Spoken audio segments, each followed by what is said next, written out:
We'll go ahead and get started.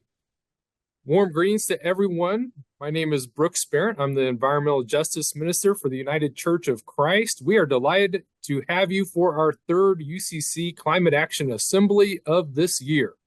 These assemblies are hosted by the UCC Council for Climate Justice, and they are a way for us to actualize and further the calls to action from UCC General Synod resolutions. We won't let those vitally important collective democratic decisions become dust collecting magnets or file bin dandies. For this assembly, we are going to dive deeper into how we can work to electrify our churches and homes. The agenda for today is as follows. We will have an opening prayer from Javia Martin, who is one of 8 Climate Hope summer interns for the UCC this year. Next, Dwight Wagenius, who spearheaded the General Synod Electrification Resolution and who currently leads our National Electrification Task Force, will introduce our guest speaker for today. We'll have 40 minutes for her presentation and for Q&A. After that, we'll have time for some community building as we go into breakout rooms with a couple of discussion prompts. Finally, we will close with a few brief updates about our other 2 initiatives for this year, the Freedom from Plastics campaign and the Vote for Climate Hope campaign. Javia, we now turn to you for an opening prayer. Good afternoon. Okay. We hold the earth. We hold all those who suffer from storms and droughts intensified by climate change. We hold all species that suffer.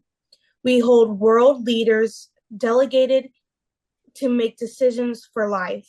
We pray that the web of life may be mended through courageous actions to limit carbon emissions. We pray for right actions for adaptation and mitigation to help our already suffering Earth community. We pray that love and wisdom might inspire my actions and our actions as communities, so that we may, with integrity, look into the eyes of brothers and sisters and all beings and truthfully say, we are doing our part to take care of them and the future of the children. We may love transform us and our world with new steps toward life. Thank you, Javia. And we'll now turn toward Dwight for introducing our guest. Thanks. I'm Dwight Wagenius, Community Minister at Mayflower UCC in Minneapolis, and I'm here as spokesperson for the National Task Force on Electrification. We're reaching out to all conferences about the General Synod Electrification Resolution. We tell everyone we talk to go to Rewiring America as a basic and comprehensive resource on electrification. It's the nation's leading electrification nonprofit. We're pleased today to have as our speaker Cora Wyent, Senior Director of Research at Rewiring America. At that place, she is conducting research and analysis to make rapid electrification of everything in the economy. Prior to Rewiring America, Cora completed her PhD in physics at Caltech, where she studied new materials for ultra-thin solar cells and performed techno-economic analysis of new photovoltaic and carbon capture technologies. She got excited about electrification as a cost-effective, job-creating, and equitable climate solution through representing the Sunrise Movement Los Angeles on the SoCal Building Electrification Coalition. Thank you so much for being here, Cora. Take it away. Awesome. Thank you so much for that introduction, Dwight, and thank you all so much for having me here today. I'm really excited to be here and to talk a bit about electrifying our homes and electrifying our churches. So I will pull up my slides. Okay, and then let me get this so I can see more of you. Awesome. Can you all see the slides? Yes. Great. So to start with a statement of why electrification is so important, this is a statistic that we really like to use, which is that 42% of our energy-related emissions in the US come from decisions that we make around the kitchen table. So this includes what car we drive, how we heat our houses and how we heat our water, how we cook our food, how we dry our clothes, and where our electricity comes from. And electrification is really the solution to cleaning up this 42% of our national emissions, because once we have clean electricity on the grid, which is happening more and more each year, and once we have electric appliances in all of our homes that can take advantage of our clean electricity, that's how we get decarbonization. So I wanted to start a little bit by what we're talking about when we talk about electrification or electrifying everything, and really what appliances we're talking about in our homes. And one thing we like to say is that climate action historically has seemed to be many small decisions. So, do I use a straw? Do I not use a straw? Do I bring my bags to the grocery store? Do I recycle? Do I compost? And all of those things are really important and do matter. But the impact of electrification is so large that what really matters are 5 big decisions that you make about the appliances in your home. So I'm going to talk about what each of those appliances are, plus a bonus 6 appliance too. So when we're talking about the key technologies for electrification, the first is a heat pump. This is a single piece of equipment that can replace both your air conditioning and your heating system. It's 3 times more efficient than a fossil fuel or an electric furnace. And this technology is really amazing because it works by moving heat from outside your home to inside your home in the winter, and moving heat from inside your home to outside your home in the summer. And that's how you get heating and cooling. We installed one on our roof last November because our furnace dies, and it's been amazing. It's kept us warm in the summer, and it's kept us cool in the summer, kept us warm in the winter, which has been especially important with the heat these past few days.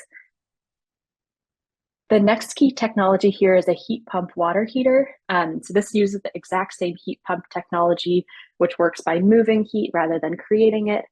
And it's 3 times more efficient than a fossil fuel water heater, but still gives you all the hot water that you need in your home. The next technology here is an induction stove. And this is a stove that uses electricity, but it's much better than a traditional electric stove that you're used to that might have like a red coil. Typical or traditional electric stoves work by heating up the surface and then transferring heat to the pots and pans and to the food. But induction actually works by heating up the pots and pans themselves, which is a much more efficient way of cooking. And it's a really awesome technology. It's fast, it's easy to clean. It doesn't create as much waste heat, so your kitchen stays cooler, and the handles of your pots and pans stay cooler too. That's an additional benefit that I didn't really realize until we got induction ourselves. And it won't pollute your home with the emissions that you get from a gas stove. We also, little personal anecdote here is that many of my fossil fuel appliances just happened to die last fall in our home. So we installed an induction stove and an electric dryer and a heat pump on our roof. And my wife was joking that I was sabotaging our gas appliances, but I promise I wasn't. It was just coincidence that they all died at once and we got to electrify. Then this next technology is a heat pump dryer, uses that same magical heat pump technology. It's 3 times more efficient than a fossil fuel dryer, and no venting is needed. So it's also a great solution for apartments or small spaces. And then the final technology of those big 5 decisions I mentioned is an EV, which I imagine folks are familiar with. No more trips to the gas station and more fun to drive. And then finally, there's this bonus technology of rooftop solar. if it's the right technology for your area to power your home with the sun.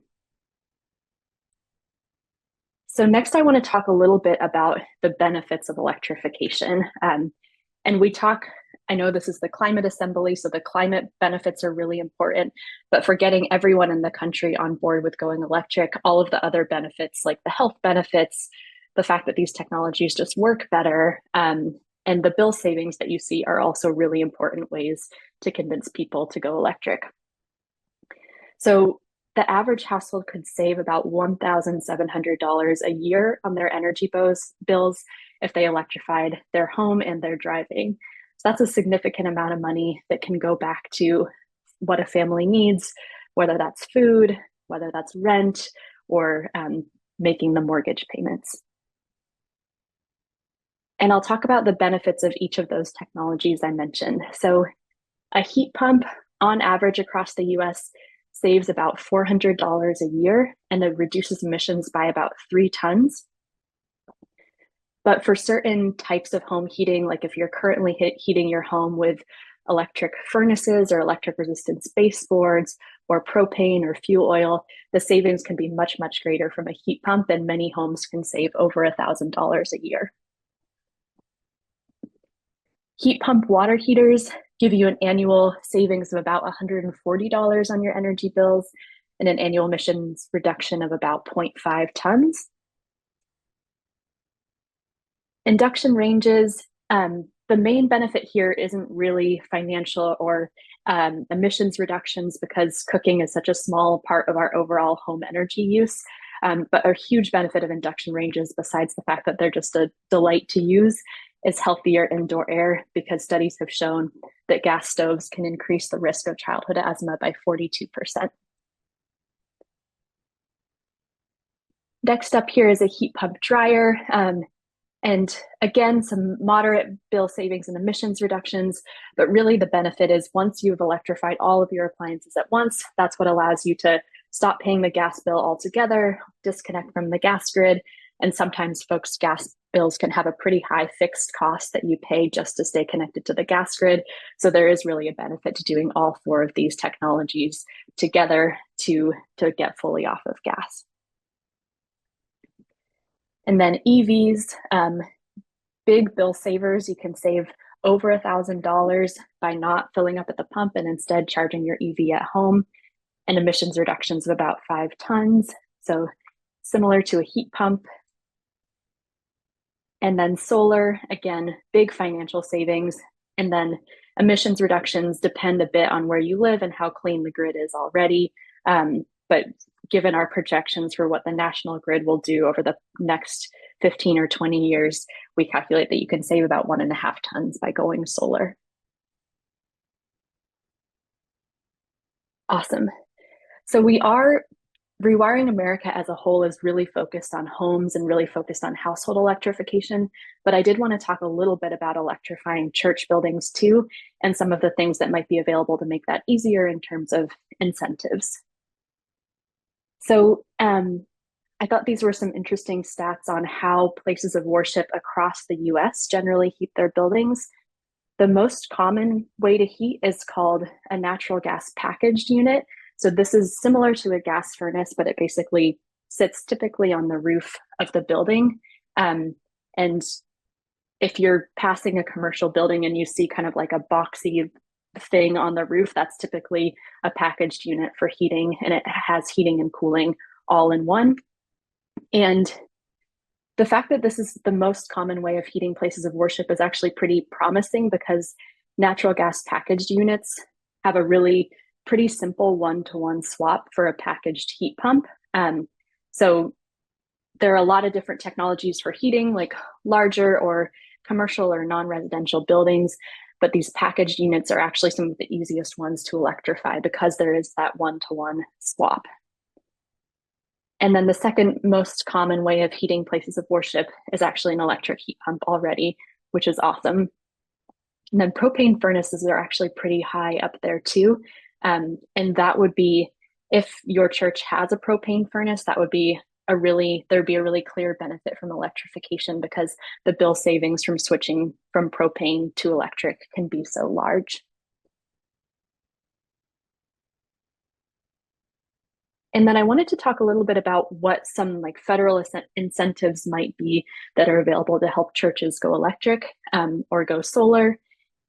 One that just got passed through the Inflation Reduction Act is this energy efficient commercial buildings reduction. It's called 179D. This is essentially a tax deduction for retrofits that reduce energy use by at least 25%, up to $5 a square foot.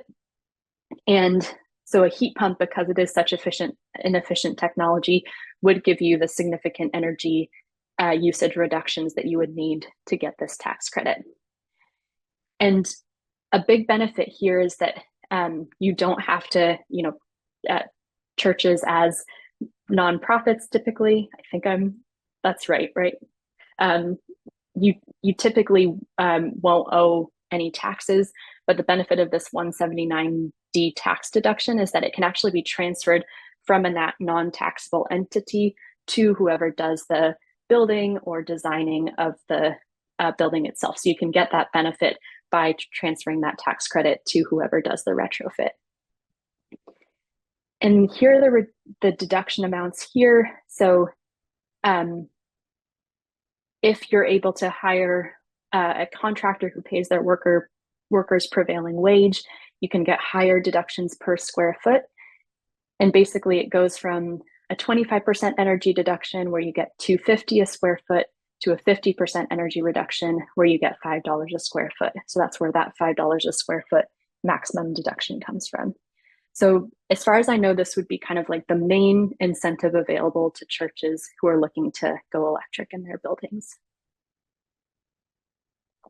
The second here would be for solar or geothermal or energy storage. This is a clean electricity and investment tax credit, which is called 48.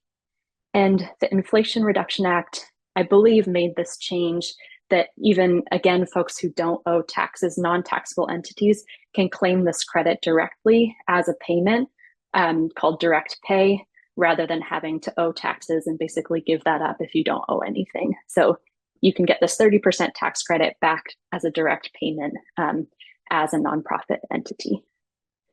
And there are also bonuses for projects that use domestic content and projects in low-income communities. That's a little bit, hopefully, unfortunately, it's not totally my strong suit to know about electrifying commercial buildings or churches, but hopefully those are a few things that could help, both that information about federal incentives and then also the tip that if you have propane for heating, you get big bill savings. And if you have one of those packaged units, looks like a boxy things on top of your building that's using gas, it's a pretty simple one-to-one swap for a heat pump. All right, then the last thing I wanted to talk about here is a bit about electrification advice. So some tips and tricks to make going electric easier that apply to both homes and to churches. The first here is the first step to going electric is always to make a plan. Making a plan allows you to see the whole picture of all the projects that you want to complete and make sure that you complete them in the most efficient way possible. So one really clear example of a benefit for this is that if you're electrifying your home or your church too, you need to make sure that you can keep your existing electrical panel and you don't have to pay for an expensive electrical panel upgrade. And if you do projects one at a time, you might eventually find, oh, wow, on the third or fourth project, I accidentally triggered a panel upgrade, even though I could have avoided that by being more efficient with my first upgrade. So it's really important to make a plan first before you get started. And on our website, if you go to homes.rewiringamerica.org, and I'll paste that in the chat at the end, we have a really great tool for homeowners looking to make a plan called our Personal Electrification Planner. And there you can get sort of a project list of the projects to complete, as well as some estimates of the incentives that might be available to you and the bill savings that you would see by completing those projects. And then if you click on the projects themselves, it gives you kind of a step-by-step guide to each one. Second tip is pre-wire to prepare. So this again gets back to the importance of kind of doing all the electrical work up front. So you've got to figure out what your electrical panel size is and whether you'll need to upgrade, and then figure out what electrification projects might require a new circuit to be run in your home or in your church. And typically it's cheaper and easier to run all those circuits at once rather than doing them one at a time. So pre-wiring can be a great way to make sure that when your gas water heater dies, you're ready to do that immediate swap for electric. And we actually didn't do this in my home and suffered the consequences because our electrical panel is set into a stucco wall, and they had to break a hole in the wall to put the wiring through it. And then we did one circuit, and then when we had to do the rest of the circuits, they had to break open the stucco again. So definitely there can be some unexpected benefits to really doing your preparation up front by making a plan and then doing the wiring all at once. Third tip here is to find contractors with electrification experience. This can be easier said than done depending on where you live. We spoke with someone who had called over 30 contractors to try to find someone who would recommend a heat pump for her and wouldn't just tell her, oh, heat pumps don't work in this area. There's some funny comments here. Mansplainer said you'd need backup heat, recommended a high efficiency gas burner. So there will be a mixed bag in talking to contractors for sure. In California, where I live, I was fortunate enough to call a couple people who actually encouraged heat pumps and actively discouraged gas furnaces, which is great. And I hope that we'll start seeing that across the country soon. A few tips, though, if you live in an area where it's hard to find those contractors, you can look at state or utility incentive programs and see if they have recommended contractors. One thing to do is just look for contractors that mention heat pumps on their website or where the reviews mention heat pumps.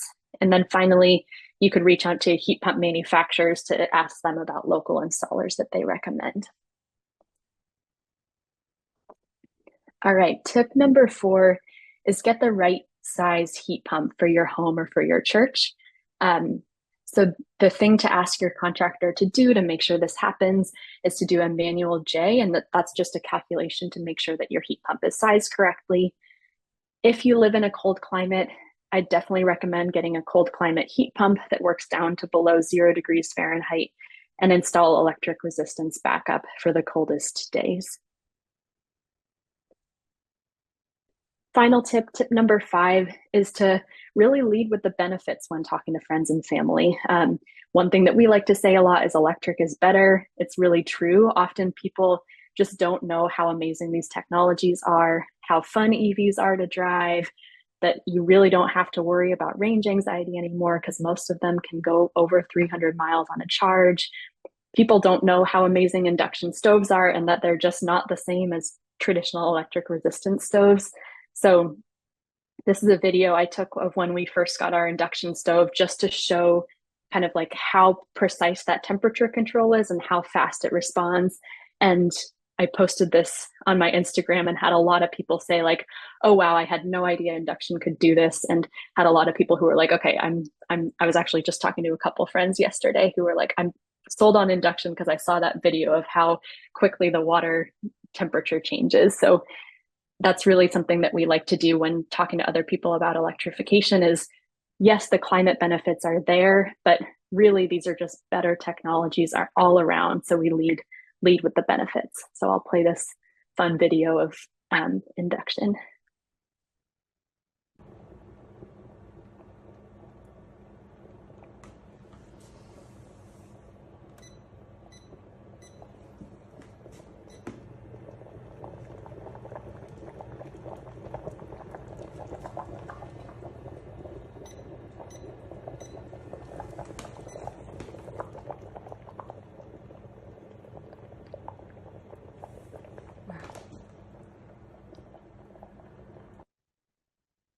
Awesome. Yeah, so I just like showing that to just show this is not the same as electric resistance where you change it and then it takes 10 minutes for the temperature to increase. It's really that immediate temperature change that people are used to with gas and don't know that they can get with induction. So that's all I've got. I'd love to answer any questions that you all have. And the other thing I wanted to offer too is that if any of you are interested in going on the journey of electrifying your church, we would love to hear about it. So please reach out to me here, and I can connect you to my colleague Alex. And yeah, we'd love to hear how that journey goes, what you experience, and how we can help in that process. So with that, I will stop sharing, and happy to answer any questions. Yeah, thanks so much, Cora. Welcome people to either raise their hand or to write their question in the chat box. As we let people do that, I'll just go ahead and start some things off. I really appreciated your advice for how to deal with contractors. I've experienced that myself in helping family members buy heat pumps. And I guess, one of the connected to that would be, what if one is told that heat pumps, it's too cold in this part of the country? Like, is that true? Are there parts of the country where it's too cold, or where it becomes, you're going to be using that electrical kind of backup system like too much and it's going to be too expensive? I mean, address that for us if you could. Yeah, absolutely. Yeah, I think really a lot of, when you hear that from contractors, a lot of it is just from people not knowing how advanced the technology has gotten in the past 10 years or so. So there are heat pumps that work down to -15 or -20 degrees Fahrenheit now. It's pretty incredible. And Maine, I saw someone in the chat talk about a heat pump in Maine, but Maine is actually leading the country in heat pump installations, and it's a pretty cold climate there. So maybe if you are, I think heat pumps will work in any part of the country. And the question is just making sure that you get the right size heat pump and the right type of backup for you. So I would say if you're running into problems with contractors, maybe go the route of like asking a manufacturer what installers they would recommend in your area that will specifically install heat pumps. But yes, they definitely work in all climates and are doing amazing in Maine so far. Great. Any tips on how to identify those heat pump companies that would be have the top of the line, or the most efficient or affordable heat pumps? Yeah, I'll give just a couple names of ones that I would reach out to. I think Mitsubishi has really good cold climate heat pumps. Carrier also, Train. But I think if you look any heat pump, I probably shouldn't be listing specific companies because I don't want to be picking favorites, but pretty much any heat pump company will have a really good cold climate heat pump these days. So any of those, I think Lennox was the first company to meet the government's cold climate heat pump challenge. So those might be some good places to start. Great, thanks. We've got a question for you in the chat. What are your thoughts on going from natural gas hot water and heat to heat pump heat and hot water for a church? Yeah. I think so. Natural gas hot water and heat to heat pump heat and hot water for a church. I think it can be a great idea. And going from natural gas hot water to a heat pump water heater is almost always going to save you money. So I think that's definitely a good transition to make. There are some things to consider when you install a heat pump water heater. Like it has to have enough space around it so that it has room for air exchange. But I think it's absolutely feasible for churches, and I would definitely recommend looking into it. And for heat pump heat, going from natural gas heat to heat pump heat, again, I think it's a really great solution, particularly if you have like a packaged unit for heating where it can really be a one-to-one swap. I'm not sure if there's any follow-up questions I can answer, or more specific pieces of making the transition that would be helpful for me to talk about. Thanks. In terms of, I think a common advice for a lot of our churches is to do energy audits. Would you say anything about why that's important in electrifying and developing a plan and so forth? Yeah, absolutely. Yeah, so when you install a heat pump, you essentially want to be able to install the smallest heat pump possible to heat your space because that will keep costs down and it will be more energy efficient.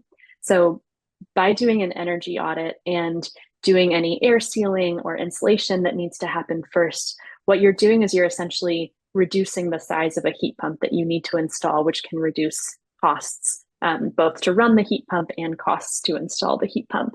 And when I mentioned that manual J calculation, which a contractor will do to accurately size the heat pump to your space, the outputs of an energy audit are essentially the inputs to a manual J. So it can be really important to know the results of an energy audit in order to get the right sized heat pump for your home, because or your church too, because say if the church building is more leaky, then you will need a larger heat pump to make up for that. And there's really not a great way of knowing that without doing an energy audit.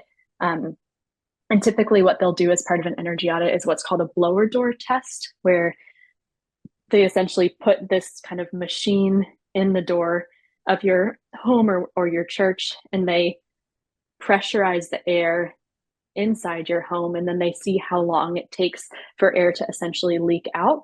And that's a way of sort of measuring how much leakage there is through the walls, through the windows, through like any cracks in the floor or wherever else there may be points of air leakage. So that blower door test is a really important output of an energy audit that can then be an input of your manual J to size a heat pump accurately. Thanks. If with any of the appliances that you talked about, is there some issues of people maybe having sticker price shock at first, or are there some things people should be doing to calculate long-term cost advantages to offset maybe sticker price shock? What are your thoughts on that? Yeah, definitely. So I would definitely recommend checking out the personal electrification planner, and I'll drop the link to that in the chat in a second. And in our personal electrification planner, we estimate what the upfront cost of one of these technologies might be, as well as what the long-term sort of energy bill savings will be. So you can kind of do that calculus of how long it takes to pay off the initial investment in the appliance. So that's a really helpful tool for really being realistic about what the upfront costs are, and then also seeing the benefits that you'll get from paying that amount. I think a couple notes on upfront cost. One is it's important to factor in what you would have otherwise paid to replace your fossil fuel appliances like for like. So when we got a heat pump in the past winter, we calculated, okay, not only how much it would be to replace our furnace, which had already died, but we also would have had to replace our AC soon because it was old. So when you summed up the furnace and the AC, for us, installing a heat pump was actually about the same price as it would have been anyways to replace those other two appliances. And then definitely look into government incentives and rebates because they can be pretty generous in some places. And our personal electrification planner has calculation for those. Yeah, I'm one of the comments in the chat has me thinking of a particular question. If one is in a place where maybe the grid is feeding you energy that comes from a coal plant or a gas plant, is it just sort of like, electrifying isn't going to be of any benefit to the environment because it's all going to, I'm hooked up to a gas plant or a coal plant. How do you respond to that? Yeah, so we've done those calculations, and from our calculations, no matter where you are in the country right now, getting a heat pump will provide environmental benefits. It will save carbon, no matter what your grid looks like right now. It's pretty remarkable, and a lot of that is because of that 3x efficiency gain that you get from a heat pump. So even if your heat pump was purely running on gas-fired power plants, you still get this 3x efficiency gain that you don't get with a natural gas furnace from having a heat pump. So from our calculations, there is a benefit anywhere, regardless of what your grid looks like. And the grid is just getting cleaner and cleaner every year. So that benefit is only going to grow over the next 10 or 15 years as we get more renewables and more solar and wind on the grid. Thanks. I'm going to encourage people to in the chat, maybe talk about some of the conversations or obstacles you've encountered if you've maybe had these conversations in your church with your property and finance committee. Tell us, what people are saying if you bring up, hey, let's go out to heat pumps, because you're right on the front lines of trying to figure out how do we best sort of communicate that these are really technologies to be shifting towards. And so, Cora, I know you spend a lot of time communicating with the general public about these things.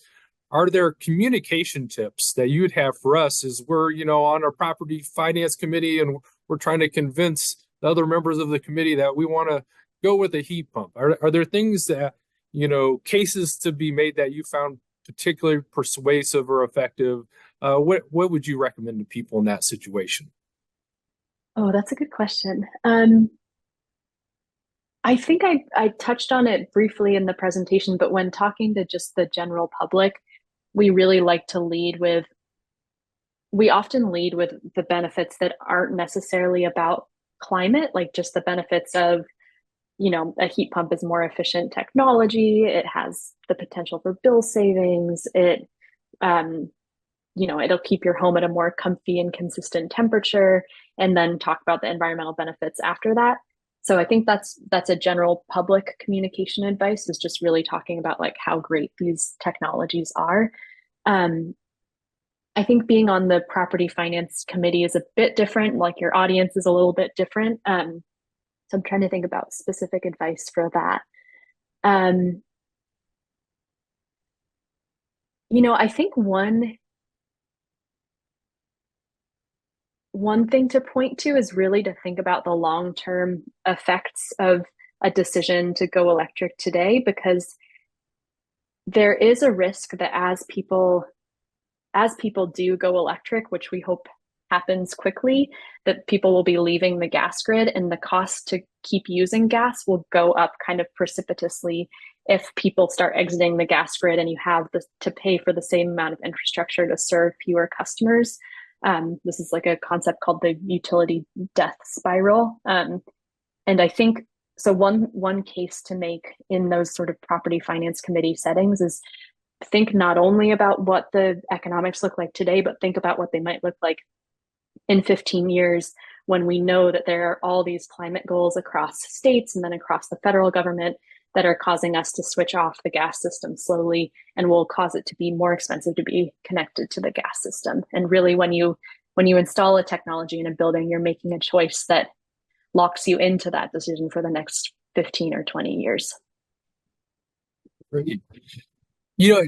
I'm just curious to get your perspective and kind of, as you look sort of and see how things are being adopted or not being adopted right now, do you feel that some of the resistance is just sort of a matter of this is new technology and it's a new thing, and change is always sort of a struggle to something new, or is there some pushback to adoption that's due to kind of cultural world type of things going on?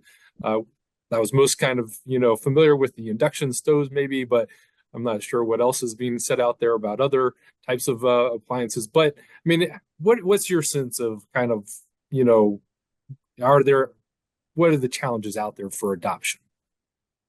Yeah. I think the culture war challenges are definitely a piece of it.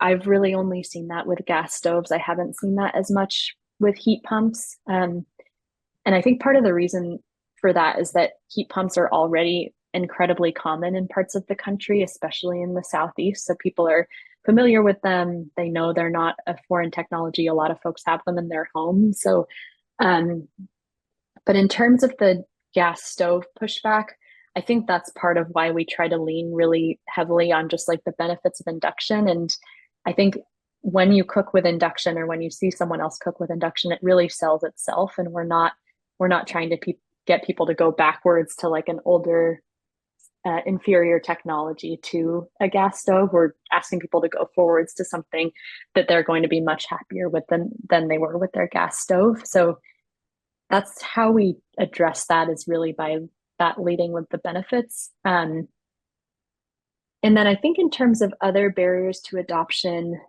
someone mentioned this in the chat, but it is true that it is, for folks switching from gas to a heat pump, that's not going to save you money everywhere in the country right now. I think, speaking to that long-term utility trajectory, I think it will save you money everywhere in the country in 10 years, but I think that's a big barrier to adoption right now, is that the gas to heat pump transition isn't always economical depending on where you live. So I think our approach to that as an organization is to really start with fuels like electric resistance and propane and fuel oil, where the benefits are so clear. And then also natural gas in the areas where it is economic to switch. So places like the Southeast, it's usually economical to switch from gas to a heat pump. And then at the same time that we're like starting with kind of the low hanging fruit for electrifying economically right now, we're working on creating the policy conditions so that electrifying gas is economical everywhere in the future. Well, I think we have time for two more questions, perhaps. We've got one in the chat, and then maybe we'll close with a policy-related question. So in the chat, question is, are there commercial induction stoves for church kitchens? Yes, there are commercial induction stoves. There's a case study from Microsoft where they electrified all of their campus kitchens. So that's one resource I would point to for commercial induction stoves. But yes, there definitely are. Yeah. Thanks. And then, just as a policy related question, to me, kind of what the current state of affairs is kind of, I liken to what economists used to call like kind of like the nudge, principle. Like we have incentives and credits and, these things that kind of nudge us in the right direction. I think the challenge that I see is, well, that really relies a lot on individual behavior for people to want to be, nudged and to see that there are these nudges out there, right? A lot of us might not be aware that these incentives and rebates and credits exist. And so is there kind of a next step policy-wise? Is there something that can take us a little further so that it's not so based on individual decisions? I mean, or is that pretty much the parameters of what we have to work with on that? Oh, that's a good question. I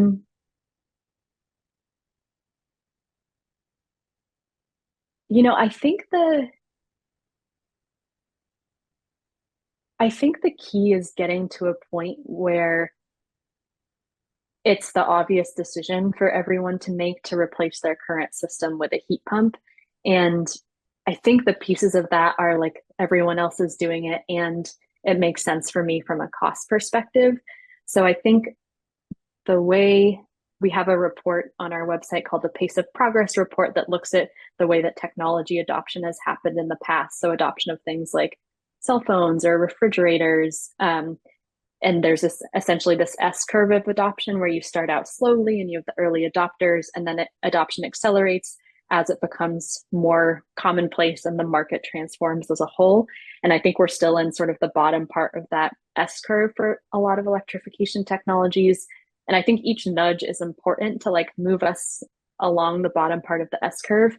But I think what really kicks off mass adoption is when it becomes essentially economical or just the obvious decision to make to go electric. And I think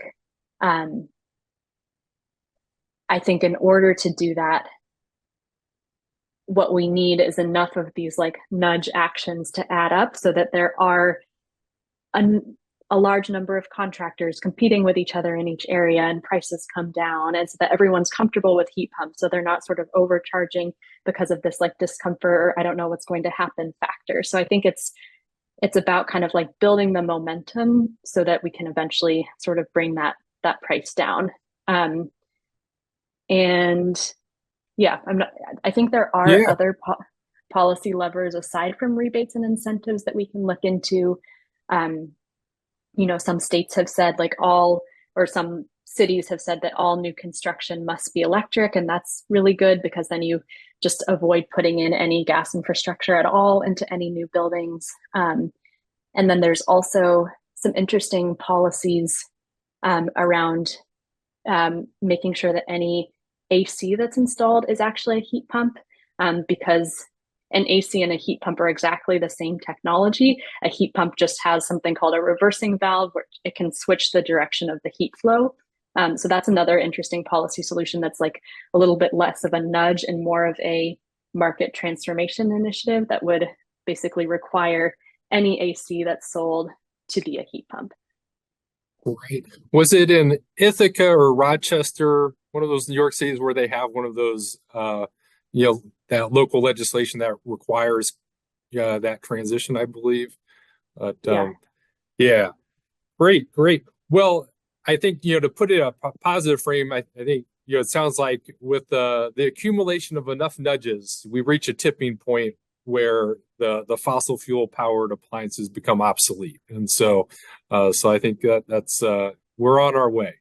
So thanks. I appreciate that. Well, our time here has come to end for this portion of our Climate Action Assembly. Thank you so much for this terrific presentation. I've given us lots of terrific insights and knowledge on this. And so we will make this available on our resource web pages so that other congregations can learn about this as they, when it dies, electrify, I guess is the saying.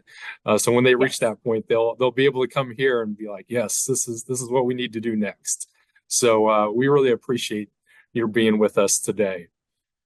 The leaders of both our Freedom from Plastics campaign and the Vote for Climate Hope campaign are gone for church-related events this week, but I am able to pass along a couple of important updates on their behalf. We have updated the resource page for the Free from Plastics resolution. It's been 1 year, almost exactly, since the General Synod passed this resolution. And the task force that has been working on that resolution has been busy creating and collecting new resources. So in particular, 3 terrific videos can now be found on our updated resource page. We have a webinar on Plastic Jesus, the ecumenical resource on plastics put out by Creation Justice Ministries. We have the video presentation by Judith Inc., the founder and director of Beyond Plastics, as she presented on legislative approaches to reducing plastics.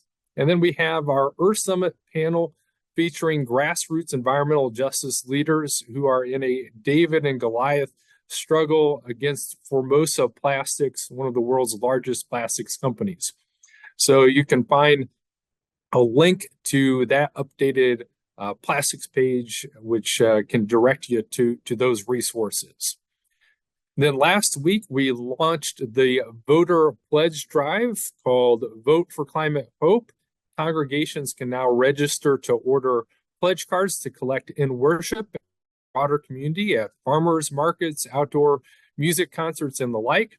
The pledge can also be taken online and shared online.